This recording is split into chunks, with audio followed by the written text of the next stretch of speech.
الحمد لله رب العالمين والصلاة والسلام على سيد الأنبياء والمرسلين وعلى آله وأصحابه وأتباعه أجمعين. أما بعد فأعوذ بالله من الشيطان الرجيم. بسم الله الرحمن الرحيم. قال الله تبارك وتعالى في كتابه المجيد: ويسألونك عن ذي القرنين قل سأتلو عليكم منه ذكرا إنا مكنا له في الأرض وآتيناه من كل شيء سببا. وقال الله تعالى في مقام آخر: حتى إذا فتحت يأجوج ومأجوج وهم من كل حدب ينسلون. صدق الله العظيم وصدق رسوله النبی الکریم. درود شریف پڑھ لیں.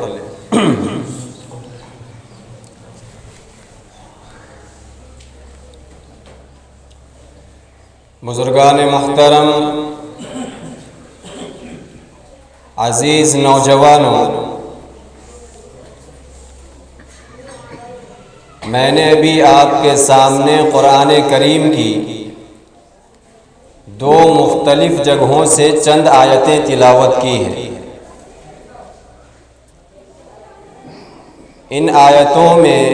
اللہ تبارک و تعالی نے ایک قوم کا تذکرہ کیا ہے جس کو یاجوج ماجوج کہا جاتا ہے، اور اس قوم کا آنا، اس قوم کا ظاہر ہونا قیامت کی ان 10 بڑی نشانیوں میں سے ہے جن کی پیشن گوئی ہمارے نبی حضرت محمد صلی اللہ علیہ وسلم نے فرمائی تھی، اور پچھلے کئی جمعہ سے جن کا بیان آپ مسلسل سن رہے ہیں. لہٰذا آج یاجوج ماجوج کے متعلق چند باتیں بیان کی جائیں گی کہ یاجوج ماجوج کون ہے، انہیں کس طرح قید کیا گیا، وہ دنیا میں آنے کے بعد کیا کریں گے، اور ان کا خاتمہ کیسے ہوگا. ان تمام باتوں پر روشنی ڈالی جائے گی. اللہ تبارک و تعالی ہمیں توجہ سے سننے اور عمل کرنے کی توفیق عطا فرمائے. میرے بھائیوں، اللہ تبارک و تعالی نے قرآن کریم میں اس قوم کا تذکرہ دو جگہ پہ کیا. ایک 16ویں پارے میں اور دوسرے 17ویں پارے میں. 16ویں پارے میں اس کے قید ہونے کا تذکرہ ہے کہ یاجوج ماجوج کو کس طرح قید کیا گیا، اور 17ویں پارے میں قیامت سے پہلے اس کے آنے کا ذکر ہے. تو پہلے ہم یہ جان لیتے ہیں کہ یاجوج ماجوج کو کس طرح اور کس نے قید کیا. تو قرآن کریم میں اللہ تبارک و تعالی فرماتے ہیں: وَيَسْأَلُونَكَ عَنْ ذِي الْقَرْنَيْنِ، کہ اے نبی صلی اللہ علیہ وسلم، آپ سے یہ لوگ ذوالقرنین کے بارے میں پوچھتے ہیں. قُلْ سَأَتْلُو عَلَيْكُمْ مِنْهُ ذِكْرًا، تو آپ ان سے کہہ دیجئے کہ میں تمہارے سامنے ذوالقرنین کی پوری تفصیل بیان کروں گا، ذوالقرنین کی پوری حالات تمہارے سامنے کھول کر رکھوں گا. یہ سوال مکہ کے کافروں نے، مکہ کے مشرکوں نے ہمارے نبی سے کیا تھا. 3 سوال تھے. جب ہمارے نبی نے نبوت کا اظہار کیا نبی ہونے کا دعویٰ کیا، تو ہمارے نبی کی حقانیت کو جاننے کے لیے، ہماری نبی کی نبوت کو پرکھنے کے لیے کہ یہ سچے ہیں یا نہیں ہیں، کفار اور مشرکین طرح طرح کے سوالات کیا کرتے تھے۔ لہٰذا انہوں نے 3 سوال رکھے تھے ہمارے نبی کے سامنے کہ اگر تم ان 3 سوالوں کا جواب دے دو تو ہم آپ کو نبی مانیں گے ورنہ نہیں مانیں گے۔ وہ 3 سوال تھے۔ ایک اصحاب کہف کے بارے میں پوچھا تھا کہ اصحاب کہف کون ہیں بتائیے۔ دوسرے روح کے بارے میں پوچھا تھا کہ روح کیا چیز ہے، جو انسان کے اندر روح ہوتی ہے وہ کیا چیز ہے۔ اور تیسرا سوال ذوالقرنین کے متعلق تھا کہ ذوالقرنین جو بادشاہ گزرے ہیں ان کے کچھ حالات ہمیں بتائیے اگر آپ نبی ہیں تو اللہ تبارک و تعالیٰ نے کفار اور مشرکین کے سوال کے جواب میں پورا ایک رکوع نازل فرما دیا اور ذوالقرنین کا پورا تفصیل ان کے سامنے بیان کر دیا۔ اللہ نے فرمایا قُلْ سَأَتْلُو عَلَيْكُمْ مِنْهُ ذِكْرًا، آپ ان سے کہہ دیجئے کہ میں تمہارے ذوالقرنین کی پوری تفصیل بیان کروں گا۔ إِنَّا مَكَّنَّا لَهُ فِي الْأَرْضِ، ذوالقرنین ایسے بادشاہ تھے کہ اللہ تبارک و تعالیٰ نے پوری زمین پر انہیں حکومت عطا کی تھی، بادشاہت عطا کی تھی۔ وَآتَيْنَاهُ مِنْ كُلِّ شَيْءٍ سَبَبًا، اور ضرورت کا ہر سامان، ضرورت کی ہر چیز انہیں عطا کی تھی۔ دنیا میں 4 بادشاہ ایسے گزرے ہیں جنہوں نے پوری دنیا پر حکومت کی۔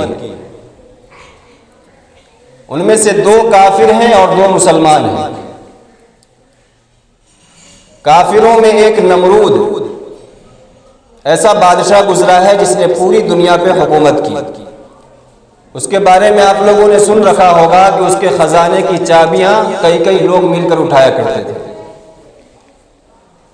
اور دوسرا بادشاہ بخت نصر، یہ بھی کافر تھا لیکن اس کو بھی اللہ نے پوری دنیا پر حکومت دی تھی۔ تو نمرود اور بخت نصر یہ دونوں کافر بادشاہ تھے جن کو اللہ نے پوری دنیا پر حکومت دی تھی۔ اور مسلمانوں میں ایک حضرت سلیمان علیہ السلام جو اللہ کے نبی بھی تھے، اور اللہ نے ان کو بڑی ہی طاقتور حکومت عطا کی تھی، پوری دنیا پر ان کی بادشاہت تھی۔ اور دوسرے حضرت ذوالقرنین، یہ نبی تو نہیں تھے لیکن اللہ کے بزرگ تھے، اللہ کے ولی تھے، ولی صفت انسان تھی۔ اللہ تبارک و تعالیٰ نے ان کو بھی پوری دنیا پر حکومت اور بادشاہت عطا کی۔ اللہ تبارک و تعالیٰ فرماتے ہیں حتیٰ اذا بلغ مغرب الشمس، یہ حضرت ذوالقرنین ایک مرتبہ مغرب کے سفر پہ نکل پڑے۔ مغرب یعنی پچھم کو مغرب بولا جاتا ہے عربی میں، تو پچھم کی سفر پہ نکل گئے اپنے پورے لاہو لشکر اور فوج کے ساتھ۔ جب بادشاہ لوگ نکلتے ہیں تو اکیلے نہیں نکلتے، ان کا پورا لشکر، پوری فوج، ساز و سامان ان کے ساتھ ہوتا ہے۔ لہذا حضرت ذوالقرنین مغرب کے سفر پر نکل پڑے، پچھم کی طرف نکل پڑے، یہاں تک کہ وہ اس کونے پر پہنچے جہاں پر دنیا بالکل ختم ہو جاتی ہے، جس کے آگے بالکل آبادی ہے ہی نہیں۔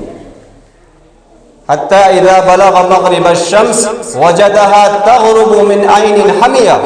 ایسی جگہ پر پہنچ گئے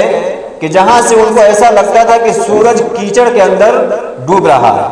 یعنی وہاں دنیا بالکل ختم تھی، زمین کا آخری کنارہ تھا، اور جب انہوں نے سورج کو ڈوبتا ہوا دیکھا تو ایسا لگا کہ کیچڑ کے اندر ڈوب رہا ہے۔ جیسا ہم لوگ بھی سمندر کے کنارے جائیں اور کھڑے ہو کر دیکھیں کہ سورج ڈوبتا ہے تو ایسا معلوم ہوا کہ پانی میں ڈوب رہا ہے۔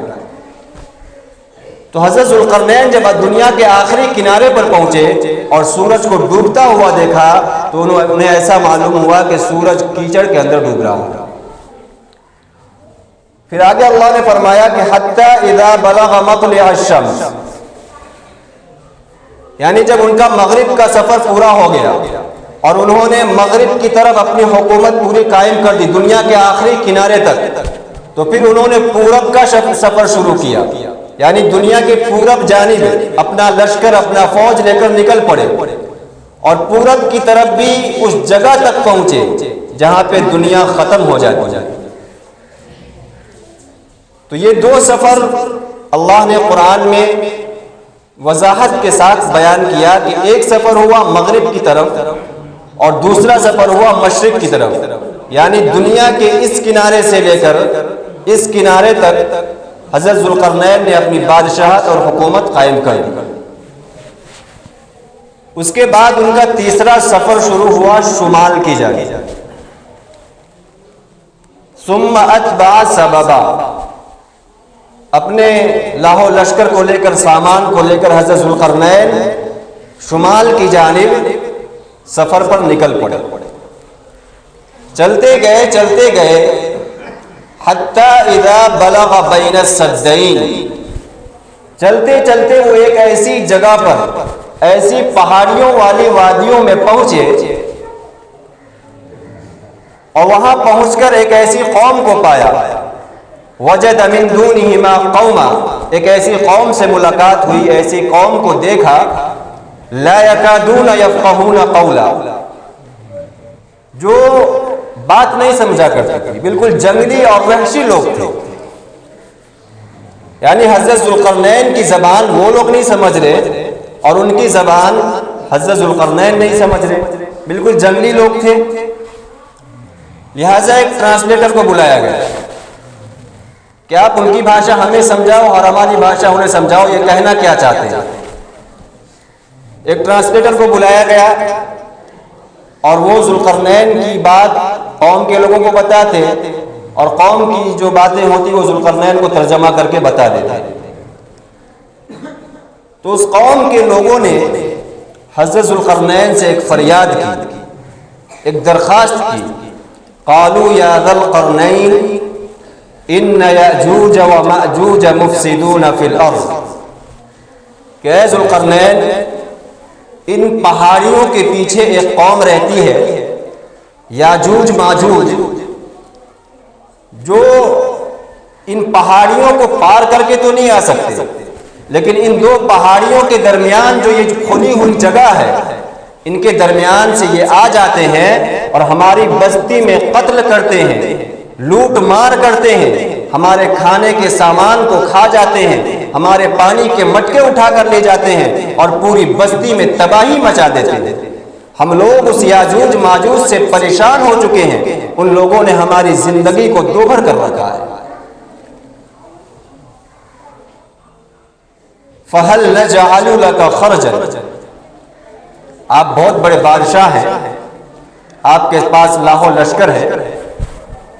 ہم آپ کو چندہ اکٹھا کر کے مال دیتے ہیں، ان تجعل بیننا و بینہم سدا، آپ ہمارے اور ان کے درمیان ایک دیوار کھڑی کر دیجیے۔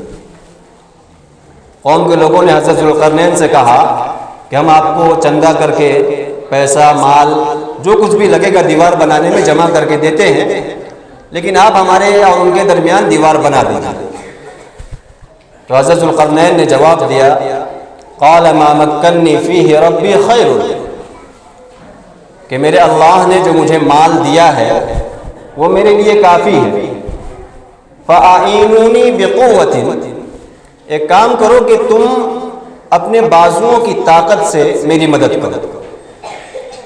یعنی ذوالقرنین ان سے کہنا یہ چاہ رہے تھے کہ دیوار بنانے میں جتنا خرچ آئے گا،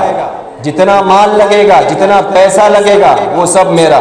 جتنا مٹیریل لگے گا وہ سب میرا۔ فَأَعِینُونِی بِقُوَّةٍ، تم تمام بستی والے اس میں مزدوری کرو، اپنا وقت لگاؤ، اپنی طاقت لگاؤ، اپنی جان لگاؤ، پیسے دینے کی کوئی ضرورت نہیں ہے، پیسہ پورا میں لگاتا ہوں، مٹیریل جو لگے گا وہ میں لگاتا ہوں، آپ لوگ مزدوری کریں۔ اجعل بینکم و بینہم ردما، میں ان کے اور تمہارے درمیان ایک بڑی دیوار کھڑی کر دوں گا۔ لہٰذا یہ بات طے ہو گئی حضرت ذوالقرنین اور بستی والوں کے درمیان کہ حضرت ذوالقرنین خرچ کریں گے، دیوار بنانے میں جو مٹیریل لگے گا، جو پیسہ لگے گا وہ دیں گے، اور بستی کے لوگ اس دیوار کو بنانے میں مزدوری کریں گے۔ لہٰذا حضرت ذوالقرنین نے وہ جو دیوار بنائی گئی اینٹ پتھر سے نہیں بنائی گئی بلکہ لوہے سے بنائی گئی۔ حضرت ذوالقرنین نے حکم دیا، آتونی زبر الحدید، کہ لوہا جمع کیا جائے۔ لہذا دنیا کے کونے کونے سے لوہے کے بڑے بڑے اور موٹے موٹے تخت منگائے گئے. ہم اندازہ نہیں لگا سکتے کتنا لوہا لگا ہوگا، کیونکہ ہم جو آج دنیا میں پہاڑ دیکھتے ہیں کتنے اونچے ہوتے ہیں، اور وہ پہاڑ کتنا اونچا ہوگا جس پہاڑ کے پیچھے یاجوج ماجوج کی قوم قید ہے، اور ان پہاڑ کے درمیان کتنی جگہ خالی ہوگی، اور اس کے درمیان لوہے کی دیوار کھڑی کرنا ہے، تو آپ اندازہ لگائیے کہ کتنا لوہا لگا ہوگا. لہذا دنیا کے کونے کونے سے لوہے کے موٹے موٹے اور بڑے بڑے تخت منگائے گئے، اور ان تخت کو ایک کے اوپر ایک رکھ کر دیوار کھڑی کی گئی. جیسے ہم اینٹا کے اوپر اینٹا رکھ کے دیوار کو جوڑتے ہیں، اسی طرح تخت کے اوپر تخت رکھ کر دیوار کو اتنا اونچا کیا گیا جتنا اونچا پہاڑ تھا. جب پہاڑ کے مقابلے میں لوہا جمع ہو گیا، دیوار کھڑی ہو گئی، تو ابھی تو صرف تہ بتہ رکھا ہوا ہے، جوائنٹ نہیں ہے. تو حضرت ذوالقرنین نے حکم دیا کہ اب اس لوہے کے آزو بازو میں اس کے قریب میں آگ جلائی جائے. حتی اذا ساوا بین الصدفین قال انفخوا، کہ اب اس کے پاس آگ جلاؤ. آگ جلائی گئی، اتنا جلائی گئی، اتنا تپایا گیا اس دیوار کو، اتنا تپایا گیا لوہے کو کہ وہ پوری کی پوری دیوار بالکل لال اور سرخ ہو گئی. حتی اذا جعلہ نارا، وہ لوہا بالکل آگ معلوم ہو رہا تھا. اس کے بعد جب دیوار بالکل لال ہو گئی، لوہے کی دیوار، تو حضرت ذوالقرنین نے کہا قال آتونی افرغ علیہ قطرا، کہ میرے پاس تانبا ہے، اس آگ کے اندر تانبے کو پگھلاؤ. اور جب تانبے کو پگھلایا جاتا ہے آگ میں تو وہ بالکل لیکوڈ بن جاتا ہے، پانی کی طرح ہو جاتا ہے. لہٰذا تانبا پگھلایا گیا، اور جب تانبا بالکل لیکوڈ بن گیا، پانی بن گیا، تو اس تانبے کو اس لوہے کی دیوار پر ڈال دیا گیا، اور پورے جو لوہے کے تخت تھے آپس میں جڑ گئے اور دیوار بالکل پلین ہو گئی. جیسے ہم لوگ اپنی دیوار کو پلاسٹر کرتے ہیں سیمنٹ بالو سے پلین کرنے کے لیے، تو اس دیوار کو مضبوط کرنے کے لیے اور پلین کرنے کے لیے حضرت ذوالقرنین نے تانبے کا استعمال کیا. اب دیوار بن کے تیار ہو گئی، دیوار لوہے کی ہے اور اس کو اوپر تانبے کا پلاسٹر ہے. وہ دیوار کتنی چوڑی ہے، کتنی مضبوط ہے، اس کی وضاحت کا کہیں کسی کتاب میں نہیں ملتی. لہذا دیوار بن کے تیار ہو گئی. لوگوں نے پوچھا کہ حضرت آپ نے دیوار تو بنا دی،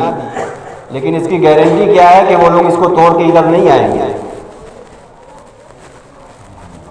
تو حضرت ذوالقرنین نے جواب دیا کہ میں نے دیوار اتنی مضبوط بنائی ہے کہ جب تک اللہ نہ چاہے یاجوج ماجوج اس دیوار کو توڑ کر باہر نہیں نکل سکتے. فَإِذَا جَاءَ وَعْدُ رَبِّي جَعَلَهُ دَكَّا، جب میرے رب کے وعدے کا وقت آئے گا تو یاجوج ماجوج اس دیوار کو گرا کر باہر نکل جائیں گے. اور وعدے کا وقت یعنی جب قیامت کا وقت قریب آئے گا تو وہ اس دیوار کو توڑ کر نکل جائیں گے. حدیث میں آتا ہے کہ جب سے وہ دیوار بنائی گئی اس وقت سے لے کر آج تک یاجوج ماجوج کی پوری قوم روزانہ صبح کو پورے اپنے ہتھیار اوزار لے کر اس دیوار کے پاس آتے ہیں اور اس کو توڑنا شروع کرتے ہیں، اور پورا دن اس کو کھریدتے رہتے ہیں، اس کو چاٹتے رہتے ہیں، اس کو توڑتے رہتے ہیں، یہاں تک کہ شام تک وہ دیوار کا 99% حصہ توڑ دیتے ہیں اور 1% باقی رہ جاتا ہے. جب رات ہوتی ہے تو اس کے سربراہ، اس کے سردار کہتے ہیں کہ اب رات ہو چکی ہے، تھوڑا سا باقی رہ گیا ہے، چلو اس کو ہم کل آ کے توڑیں گے. لہٰذا وہ تھوڑا سا چھوڑ کر چلے جاتے ہیں، اور جب دوسرے دن صبح میں آتے ہیں تو دیکھتے ہیں کہ دیوار جیسی کی تھی ویسی کی ویسی ہے. یعنی جتنا توڑا تھا ان لوگوں نے پورا جڑ چکا ہے، جیسی دیوار پہلے بنی ہوئی تھی ویسی بنی ہوئی ہے، لہذا پھر توڑنا شروع کرتے ہیں، پھر شام تک کے وہ 99% توڑ ڈالتے ہیں، 1% باقی رہتا ہے، پھر رات ہونے لگتی ہے، ان کا سردار کہتا ہے کہ چلو رات ہو چکی ہے، ہم گھر جا کے آرام کرتے ہیں، پھر صبح میں آ کے توڑیں گے، پھر وہ چلے جاتے ہیں، صبح میں دیکھتے ہیں تو دیوار پھر ویسی کی ویسی ہوتی ہے جیسے پہلے تھی، یعنی ان کا توڑا ہوا پورا جڑ جاتا ہے، اور قیامت تک یہی سلسلہ چلتا رہے گا، وہ اس دیوار کو توڑ نہیں پائیں گے، لیکن جب قیامت قریب آئے گی اور اللہ تبارک و تعالیٰ ان کو ظاہر کرنا چاہے گا، ان کو نکالنا چاہے گا، تو ایک دن وہ صبح کے وقت اس دیوار کو توڑنے آئیں گے اور شام تک اس دیوار کا 99% حصہ توڑ دیں گے، اور شام کو جب جانے لگیں گے تو ان کا سردار کہے گا کہ چلو اتنا تو ٹوٹ چکا ہے، اب تھوڑا باقی رہ گیا ہے، انشاءاللہ کل ہم اس کو گرا دیں گے، یعنی روزانہ جا رہا ہے بغیر انشاءاللہ بولے، لیکن جب اللہ ظاہر کرنا چاہے گا تو اس کی سردار کی زبان پہ لفظ انشاءاللہ آئے گا، اور جب انشاءاللہ بول کر وہ لوگ جائیں گے اور دوسرے دن صبح آئیں گے تو دیکھیں گے کہ جتنا توڑنا باقی تھا اتنا ہی باقی ہے، وہ دیوار جڑی نہیں ہے، لہٰذا وہ توڑنا شروع کریں گے، اور تھوڑا سا تو بچا ہوگا، اس کو توڑ کر پوری کی پوری قوم آزاد ہو جائے گی اور باہر آ جائے گی۔ ان کے باہر آنے کو قرآن کریم میں بیان کیا، حتی اذا فتحت یاجوج و ماجوج، کہ جب یاجوج ماجوج آزاد ہو جائیں گے، نکل جائیں گے، وَهُمْ مِنْ كُلِّ حَدَبٍ يَنْسِلُونَ، تو وہ اتنی تعداد میں ہوں گے، اتنے زیادہ ہوں گے کہ ہر اونچی جگہ سے پھسلتے ہوئے نظر آئے۔ ان کی تعداد کے بارے میں کتابوں میں لکھا ہے کہ اگر پوری دنیا کے جنات، انسان اور یاجوج ماجوج کو بھی ملا لے اور 10 حصہ بنایا جائے تو انسان اور جنات ایک حصہ ہوگا، باقی 9 حصے یاجوج ماجوج، اتنی زیادہ تعداد ہے ان کی، یعنی انسانوں سے 10 گنا زیادہ تعداد یاجوج ماجوج کی، وہ کوئی ایک چھوٹا سا قبیلہ نہیں ہے یا کوئی 2 آدمی نہیں ہے یاجوج ماجوج، بلکہ وہ بے شمار ہے، بے حساب ہے، ان گنت ہے وہ، جب وہ نکلیں گے تو پوری زمین پر پھیل جائیں گے اور پوری زمین پر فساد مچائیں گے، جیسا کہ وہ پہلے کیا کرتے تھے قید ہونے سے، پوری دنیا کے کھانے کو ختم کر دیں گے، ایسی بھوکی قوم ہوگی کہ دنیا میں جتنا کھانا موجود ہے تمام کھانے کو کھا جائیں گے، بھوک مری آ جائے گی، اتنی پیاسی قوم ہے کہ سمندر کے سمندر پی جائے گی، ان کی پیاس نہیں بجھے گی۔ حدیث میں بحر طبریہ کا نام ہے کہ جب یہ یاجوج ماجوج کی قوم بحر طبریہ سے گزرے گی تو اس کے پورے پانی کو پی کر اس کو سکھا دے گا، اور جب پانی ختم ہو جائے گا اور لاسٹ میں کیچڑ بچے گا نیچے تو اس کیچڑ کے اندر سے بھی پانی کو چوس لے گی، اور سمندر ایسا خشک ہو جائے گا، ایسا سوکھ جائے گا، ایسا معلوم ہوگا کہ اس سمندر میں پانی تھا ہی نہیں، ایسی بھوکی اور پیاسی قوم ہو۔ لہٰذا وہ پوری دنیا میں پھیل جائیں گے، جب اس کا نکلنا ہوگا اور دنیا میں فساد مچائیں گے تو جو لوگ اس وقت دنیا میں ہوں گے ڈر کے مارے، خوف کے مارے اپنے گھروں میں چھپ جائیں گے، اپنے بیوی بچوں کو چھپا لیں گے، گھر سے باہر نہیں نکلیں گے لوگ ڈر سے، اپنے جانوروں کو گھر میں پیک کر لیں گے، بیوی بچوں کو بھی چھپا دیں گے اور گھر کے اندر سے لوک مار لیں گے۔ لہٰذا یہ یاجوج ماجوج فساد مچاتے ہوئے، لوگوں کا قتل کرتے ہوئے، لوٹ مار کرتے ہوئے مسجد اقصی پہنچیں گے، تو تمام لوگ تو اپنے اپنے گھروں میں چھپے ہوں گے، ان کو وہاں کوئی آدمی، کوئی انسان دکھے گا نہیں، تو وہ لوگ یہ سوچیں گے کہ ہم نے اس زمین کے سارے انسانوں کو ختم کر دیا، اب زمین پہ انسان ہے ہی نہیں، چلو اب آسمان والوں کو قتل کرتے ہیں۔ لہٰذا وہ اپنے کمان میں تیر ڈال کر آسمان کی طرف تیر چھوڑیں گے، اللہ تبارک و تعالیٰ ان کے تیر کو خون آلود کر کے زمین پر لوٹا دیں گے، یعنی جب وہ تیر آسمان پر پھینکیں گے تو ان کے تیر جو واپس آئیں گے ان میں خون لگا ہوا ہوگا، تو یاجوج ماجوج یہ سوچیں گے کہ ہم نے آسمان والوں کو بھی قتل کر دیا، اب زمین والے بھی ختم، آسمان والے بھی ختم، اب ہم بھی لوگ راج کریں گے زمین سے، اور پوری دنیا میں وہ خوب جہاں جائیں گے خوب فساد مچائیں گے، جشن منائیں گے۔ ان کی آنے سے پوری دنیا پریشان ہوگی، لوگوں کی زندگی تنگ ہو چکی ہوگی، لوگوں کا جینا دوبھر ہو چکا ہوگا، لیکن ان کا آنا ایسے زمانے میں ہوگا جس زمانے میں عیسیٰ علیہ السلام آ چکے ہوں گے اور دجال کو قتل کر چکے ہوں گے، یعنی عیسیٰ علیہ السلام بھی نازل ہو چکے ہوں گے اور دجال کا بھی خاتمہ ہو چکا ہوگا، اس کے بعد یاجوج ماجوج ظاہر ہوں گے۔ تو پوری دنیا میں لوگ یاجوج ماجوج کے خوف سے اپنے اپنے گھروں میں چھپے ہوں گے۔ اللہ تبارک و تعالی حضرت عیسیٰ علیہ السلام کو حکم دیں گے کہ عیسیٰ آپ اپنے ساتھیوں کو، مسلمانوں کو لے کر کوہ طور پر چلے جائیں، پہاڑ پہ چلے جائیں۔ لہٰذا عیسیٰ علیہ السلام تمام لوگوں کو لے کر، ایمان والوں کو لے کر کوہ طور پر چلے جائیں گے، پہاڑ پہ چلے جائیں گے، اور اس کوہ طور پر سے اللہ سے دعا کریں گے، اے اللہ اس قوم سے یعنی یاجوج ماجوج سے آپ کے بندے پریشان ہو چکے ہیں، لوگوں کا جینا دوبھر ہو چکا ہے، انسانوں کو، اپنے بندوں کو اس قوم کے شر سے، اس قوم کے ظلم سے نجات دے دیجیے۔ لہٰذا اللہ تبارک و تعالی عیسیٰ علیہ السلام کی دعا کو قبول فرمائیں گے اور پوری کی پوری قوم پر، یاجوج ماجوج کی پوری قوم کی گردن پر ایک کیڑا مسلط فرما دیں گے۔ لہٰذا وہ کیڑا ان کو کاٹنا شروع کرے گا اور راتوں رات پوری قوم کو ہلاک کر کے ختم کر دے گا۔ ایک کیڑے کی وجہ سے یاجوج ماجوج کا خاتمہ ہوگا۔ یاجوج ماجوج ایسی قوم ہے جس کا مقابلہ کرنا انسانوں کے بس میں نہیں ہے، جن کا مقابلہ کرنے کی طاقت انسانوں میں نہیں ہے، کہ حضرت عیسیٰ علیہ السلام اس زمانے میں موجود ہوں گے، حضرت عیسیٰ کو حکم ہوتا کہ آپ ان کا مقابلہ کر کے ختم کریں، لیکن اللہ حضرت عیسیٰ کو بھی حکم دیں گے کہ آپ پہاڑ پہ جائیں، ان لوگوں سے بچا کر اپنے ساتھیوں کو لے کر پہاڑ پہ چلے جائیں۔ تو یہ بڑی خطرناک اور بڑی خونخوار قوم ہوگی یاجوج ماجوج، جس سے مقابلہ کرنے کی طاقت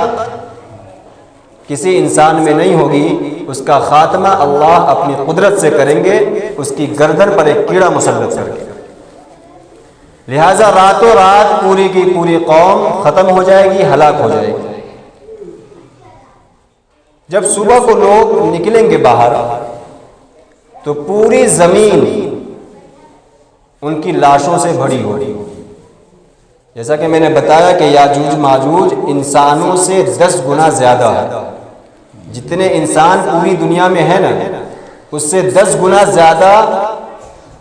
یاجوج ماجوج ہیں، اور ان میں عورت بھی ہے، مرد بھی ہے، بچے بھی ہے، بوڑھے بھی ہے، سب ہے،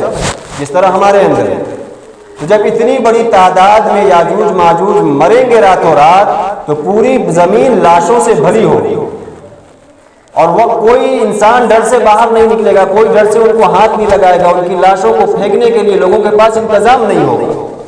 ان کی لاشیں سڑکوں پر، گلیوں میں، میدانوں میں سڑ رہی ہوگی، اور پوری دنیا میں تعفن پھیل رہا ہوگا، بدبو سے لوگ پریشان ہوں گے۔ پھر حضرت عیسیٰ علیہ السلام اللہ سے دعا کریں گے، یا اللہ اس مصیبت سے بھی ہمیں نجات عطا کر۔ تو اللہ تبارک و تعالی آسمان سے بڑے بڑے پرندوں کو بھیجے گا۔ اس پرندے کے بارے میں لکھا ہے کہ ان پرندوں کی گردن اونٹ کے گردن کی طرح ہوگا، اور بے شمار بے حساب جھنڈ کا جھنڈ بڑے بڑے پرندے آئیں گے آسمان سے، اور یاجوج ماجوج کی لاشوں کو پکڑیں گے اور اٹھا کر بستی سے اور گاؤں سے باہر لے جا کر پھینک دیں گے، پوری زمین کو ان کی لاشوں سے صاف کر دیں گے۔ جب وہ پرندے یاجوج ماجوج کی ایک ایک لاش کو اٹھا کر گاؤں سے، محلے سے اور بستی سے اٹھا کر باہر پھینک دیں گے، پوری لاشیں پھینکی جا چکی ہوں گی، تو اللہ تبارک و تعالیٰ پھر ایک بارش برسائیں گے اور پوری زمین کو دھو کر صاف اور پاک کر دیں گے۔ تو یہ یاجوج ماجوج قیامت کی بڑی نشانیوں میں سے، اور اس کا مقابلہ کرنا انسانوں کے بس میں نہیں ہے۔ اس کا خاتمہ کس سے ہوگا؟ دعا کے ذریعے ہوگا۔ یہ دعا جو ہے ایمان والے کی بہت بڑی طاقت ہے۔ حضرت عیسیٰ علیہ السلام دعا کریں گے، اللہ تبارک و تعالیٰ دعا کو قبول کریں گے اور اس پر کیڑا مسلط فرما کے اس کا خاتمہ کریں گے۔ تو اس سے ہمیں یہ سبق ملتا ہے کہ انسان ایمان والا جب کسی مصیبت میں پھنسے، جب کسی پریشانی میں پھنسے، تو اس کی سب سے پہلی توجہ جو اللہ کی طرف جانی چاہیے، کیونکہ اللہ ہی وہ ہے جو بڑی سے بڑی پریشانی کو ٹال سکتا ہے، بڑے سے بڑے غم کو خوشی میں بدل سکتا ہے۔ لہٰذا یہ یاجوج ماجوج کا پورا قصہ تھا کہ حضرت ذوالقرنین نے ان کو قید کیا، وہ آنے کے بعد زمین پر فساد مچائیں گے اور ان کا خاتمہ اس طرح ہوگا کہ ان کی گردن پہ کیڑا مسلط کیا جائے گا۔ اللہ تبارک و تعالی ہم تمام کو قیامت کی نشانیوں پر یقین اور اعتماد عطا فرمائے، اور قیامت سے پہلے جتنے فتنے ظاہر ہونے والے ہیں ان سے ہماری اور ہماری نسلوں کی حفاظت فرمائے، اور ہم تمام کو قیامت تک ہمیں اور ہماری نسلوں کو دین اور ایمان پر قائم اور دائم رکھے۔ وآخر دعوانا الحمد للہ رب العالمین۔